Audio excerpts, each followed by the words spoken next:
दोस्तों, study IAS में आपका स्वागत है। दोस्तों, आज बात करेंगे आईएएस परीक्षा में सफलता पाने की कुछ रणनीति और टिप्स के बारे में। उम्मीदवारों के लिए आईएएस परीक्षा की तैयारी का समय एक चुनौतीपूर्ण अवधि है। इस परीक्षा के विशाल पाठ्यक्रम और कठोर प्रतिस्पर्धा के कारण लाखों परीक्षार्थी प्रारंभिक स्तरीय परीक्षा में ही असफल हो जाते हैं। क्या आप चाहते हैं कि आप भी उनमें से एक हों? नहीं। जो आधे रास्ते पर अपने सपनों को छोड़ देते हैं, या फिर आप यह चाहते हैं कि अपने जीवन में एक सिविल सेवक के रूप में पहचाने जाएं। यदि आप शीर्षक तक पहुंचना चाहते हैं तो आपको चढ़ाई करनी होगी, और ध्यान रहे कि चोटी पर चढ़ना कोई आसान काम नहीं है, क्योंकि जैसे जैसे आप ऊपर जाते हैं तो यह और भी मुश्किल होता चला जाता है। आपको खुद को एक उच्च व्यक्ति के रूप में ढालना होगा और एक सिविल सेवा छात्र के रूप में आईएएस बनने के इस मिशन को पूरा करने के लिए आगे बढ़ना होगा। यूपीएससी परीक्षा को लेकर आत्मविश्वास यानी सेल्फ इंप्रूवमेंट के कुछ गोल्डन रूल्स के बारे में हम लोग जानेंगे। सबसे पहला, अपनी गलतियों को स्वीकार करें और उनसे सीखें। अपने आप को सुधारने की दिशा में पहला कदम अपनी गलतियों और कमजोरियों को स्वीकार करना है। यदि आप अपने पिछले असफल प्रयासों से आहत हैं तो विश्लेषण करें कि आपने क्या और कैसे गलत किया, और उन्हें ठीक करने के लिए अतिशीघ्र प्रयास करना शुरू करें। यदि पूर्व परीक्षा में आपने एक अनुपयुक्त वैकल्पिक विषय ले लिया था तो वर्तमान परीक्षा समय में इसे बदलने की आवश्यकता होने पर इससे डरने की जरूरत नहीं है।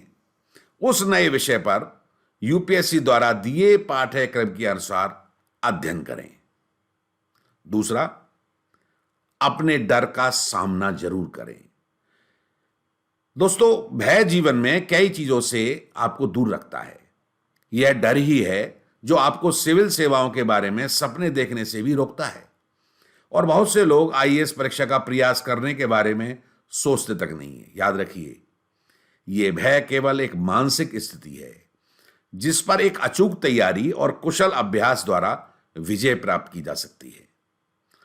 यूपीएससी परीक्षा की तैयारी साहस के और उत्साह के साथ करें तथा अपने व्यक्तिगत विकास के लिए भी निरंतर परीक्षण और अभ्यास करते रहें। यह भी ध्यान रखिए कि यूपीएससी इंटरव्यू में आपका उच्च व्यक्तित्व और आपकी संतुलित विचारधारा ही आपकी सफलता की कुंजी हो सकती है। तीसरा, अपनी इच्छा शक्ति प्रबल रखें। कैसे? इच्छा शक्ति एक ऐसा जादू की गोली है जो आपको सफलता की किसी भी ऊंचाई तक ले जा सकती है। आईएएस बनने के अपने दृढ़ संकल्प पर टिके रहें और अपने भीतर किसी भी प्रकार का वैचारिक असमंजस या संदेह ना रखें। अपने ज्ञान के विकास के लिए अन्य स्रोतों से भी सहायता की आवश्यकता होती है, इसलिए मार्गदर्शन के लिए अपने सीनियर या विशेषज्ञों से दिशा निर्देश लेते रहें।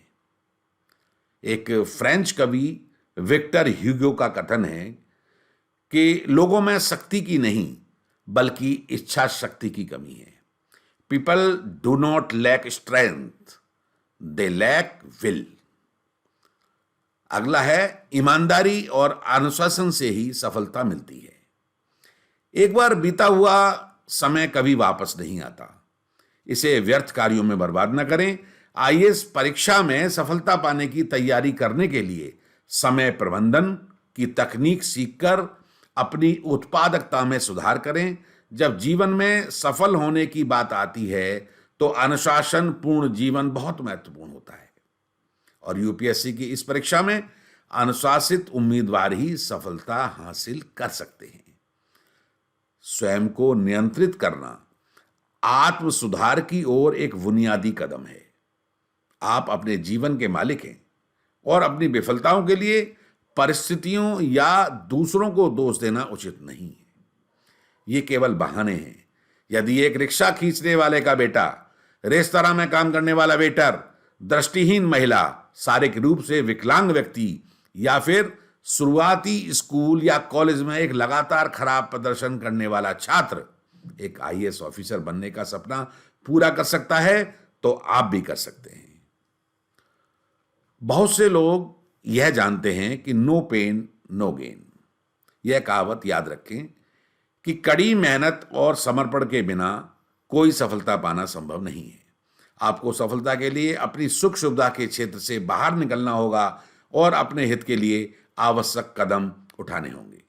आपके पास जो कुछ भी नहीं है उसके बारे में शिकायत करने के बजाय आपके पास अभी जो कुछ है उसके लिए सदैव ईश्वर के आभारी रहें।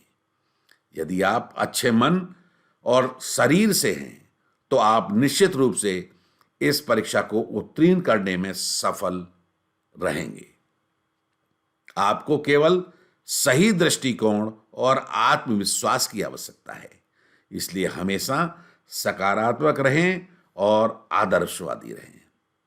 अंत में बात जो एक फ्रांसीसी फुटबॉल किंवदंती डिनेडिन जिदानी ने कही थी कि एक बार मैं दोस्तों के साथ फुटबॉल खेलने गया, लेकिन मैं दुखी था क्योंकि मेरे पास जूते नहीं थे।